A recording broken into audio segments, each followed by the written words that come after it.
Magandang gabi po, Sir Orlando Payoyo. Ako po si Maybelline Nayon. Nag-uulat po about sa causes of Spanish-American War sa Pilipinas noong 1898.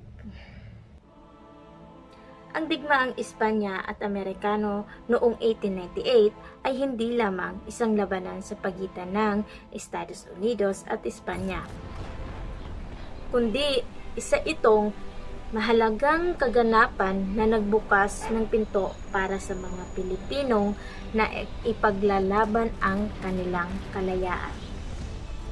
Noong April 21, 1898, idiniklara ng Estados Unidos ang digmaan laban sa Espanyol na nagsimula sa digmaang Espanyol-Amerikano. Ang digmaan na nagresulta sa makasaysayang pagbabago sa kontrol ng mga teritoryo sa Pilipinas at iba pang bahagi ng mundo. Noong Mayo 1, 1898, pinamumunuan ni Commodore George Dewey ang pag-atake ng Estados Unidos sa mga pandigma ng Espanya sa baybayin ng Maynila, ang kabisera ng Pilipinas. Ang labanan sa loob ng Maynila ay naging isang mapagpasyang tagumpay para sa Estados Unidos. Si George Dewey ay isang admiral ng Navy, ang tanging tao sa kasaysayan ng Estados Unidos na nakamit ang ranggong iyon.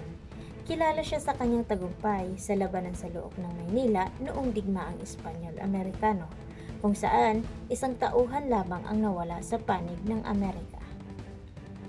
Si William McKinley ay ang ika-25 na president ng Estados Unidos na naglingkod mula 1897 hanggang sa kanyang pagpaslang noong 1901.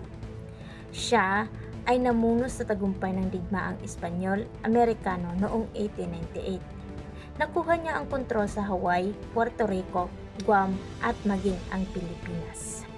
Hulyo 1, sa labanan sa Santiago sa Cuba, natapos ang pwersa ng Estados Unidos ang kanilang pagsalakay sa San Juan Ridge sa pamamagitan ng pagsakop sa pinakamataas na bahagi nito sa San Juan Hill.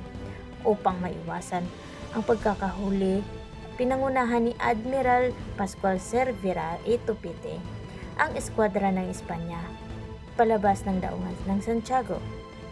Lahat ng mga barkong Espanyol ay napasailalim sa matitinding pagpapaputok mula sa hukbong dagat ng Estados Unidos at lahat ay nawasak. August 12, 1898, kasunod ng paglagda sa protokolo ng kapayapaan sa Washington, ay nagtakda ng suspensyon ng labanan. August 13, 1898, ang pwersang Amerikano ay pumasok sa Manila na nagmarka ng pagtatapos sa laban sa pamagitan ng Espanyol at Amerikano. Noong August 14, 1898, idineklara ng mga Amerikano ang pagsuko ng mga Espanyol sa Maynila. Disyembre 10, 1898, nagkasundo ang Espanya at Estados Unidos sa kasunduan sa Paris. Isinuko ng Espanya ang kanilang karapatan sa Cuba. Isinuko rin ng Espanya ang Puerto Rico at Guam sa Estados Unidos. Sa wakas, ibinigay nito sa Estados Unidos ang soberanya sa Pilipinas kapalit ng $20 million. Paglaban ng mga Pilipino para sa kanilang kalayaan mula sa pananakop ng Espanya.